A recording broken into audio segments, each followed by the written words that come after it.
আজ আমাকে হঠাৎ অনেকগুলা মানুষে ঘিরে ধরছে। আমার চারপাশে কোনো যাওয়ার রাস্তা ছিল না। কিন্তু কেন এই মানুষগুলা আমাকে ঘিরে ধরলো? প্রিয় দর্শক, এই ভিডিওটা যদি পুরোটাই না আসসালামু আলাইকুম গাইস। আজ আমি আসলাম শ্রীপুর উপজেলা। এখানে আসলাম আমার সাবস্ক্রাইবার খোঁজার জন্য। তাই হঠাৎ করে একটা দোকানের সামনে বসে আছে একটা ভাই। এই ভাইটার সাথে আমি প্রথমে পরিচিত হলাম। তার বাড়িঘর সম্পর্কে জেনে নিলাম। উনি কোথায় থাকে, কি নাম। হঠাৎ করে এই বাচ্চাগুলো আমার মুখের দিকে তাকালো। আমি বাচ্চাগুলোর সাথে কথা বলার জন্য চেষ্টা করলাম। জিজ্ঞাসা করে নিলাম বাচ্চাগুলোর বাবা মা কোথায় থাকে। বাচ্চাগুলা পরিচয় দিল উনি তার কাকা। হঠাৎ করে বাড়ির থেকে ওনার কাকার সাথে ঢাকা শহরে আসছে। তার মাঝে এক ভাইয়ের সাথে কথা বললাম, জেনে নিলাম তার পরিচয়। হঠাৎ করে তারকে জিজ্ঞাসা করলাম যে আপনি কি আমাকে চিনেন নাকি, আপনি কি আমার ভিডিও কোনো সময় দেখছেন। জিজ্ঞাসা করে নিলাম। উনি বলল যে না ভাই, আমার চ্যানেলটা সাবস্ক্রাইব করে নাই। তাই কথা বলে শেষ করে আমি সামনের দিকে যাওয়ার জন্য চেষ্টা করলাম। আমার ডান পাশে এক মুরব্বী কাকা বসে আছে, তার সাথে কথা বলার জন্য চেষ্টা করলাম। কথা বলে পরিচয় হয়ে নিলাম যে আমি বর্তমান কোন জায়গার ভিতরে আছি, এই জায়গাটার নাম কি। কয়েকটা মুরব্বীর সাথে কথা বললাম। কথা বলে আমার খুব ভালো লাগলো। আপনাদের সাথে কথা বলতে আমার অনেক ভালো লাগছে। জিজ্ঞাসা করে নিলাম যে আপনি কি আমার ভিডিও কোনো সময় দেখছেন নাকি। অনেকে বললো হ্যাঁ দেখেছি। যাই হোক, এই কথা বলে আমার শুনে অনেক খুশি লাগলো। সবার সাথে কথা শেষে আমি সামনের দিকে যাওয়ার চেষ্টা করলাম। অনেক লোকজনের মাঝে হঠাৎ করে একটা বাচ্চার দেখা পেলাম। বাচ্চাটার সাথে কথা বলে আমার অনেক ভালো লাগলো। তারপরে দেখি তার ছোট ভাই তার পাশে এসে দাঁড়ালো। জেনে নিলাম তাদের পরিচয়। আমি জানি না এই বাচ্চাটার মা বাবাকে। হঠাৎ করে পরিচয়ের মাধ্যমে জানতে পেলাম বাবা তার পাশেই আছে। তার বাবার সাথে আমি কথা বলার জন্য চেষ্টা করলাম। তার বাবার সাথে আমি কথা বলে অনেকটাই আমার ভালো লেগেছে।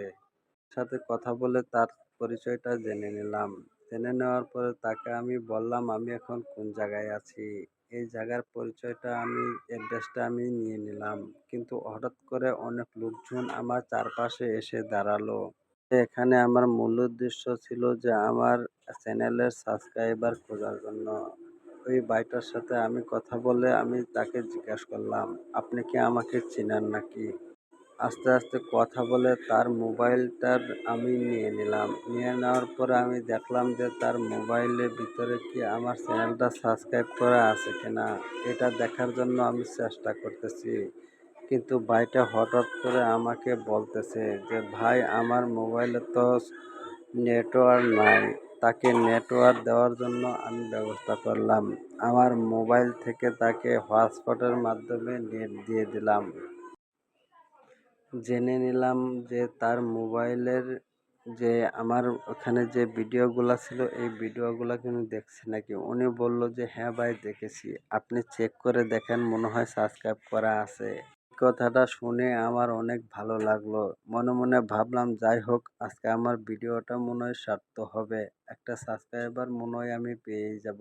ভাইজানটা ওনার মোবাইলটা আমার হাতে তুলে দিল। চেক করে দেখলাম যে আমার চ্যানেলটা সাবস্ক্রাইব করা নাই।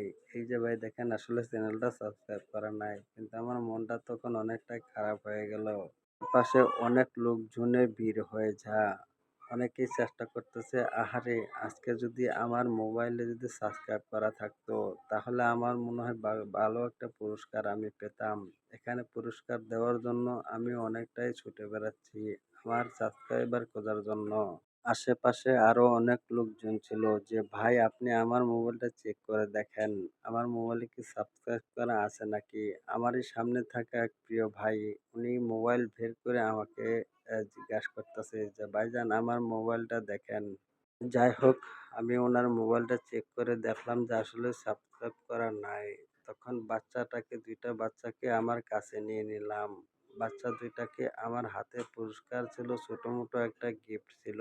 এই গিফটগুলা দেওয়ার জন্য আমি বাচ্চা দুইটাকে আবারও কাছে টেনে নিলাম। বাচ্চা দুটোকে আমি দুইজনকে দুইটা গিফট তুলে দিলাম।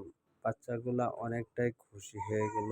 প্রিয় দর্শক, আমার ভিডিওটা যদি ভালো লাগে তাহলে অবশ্যই একটা লাইক, একটা সাবস্ক্রাইব করে যাবেন।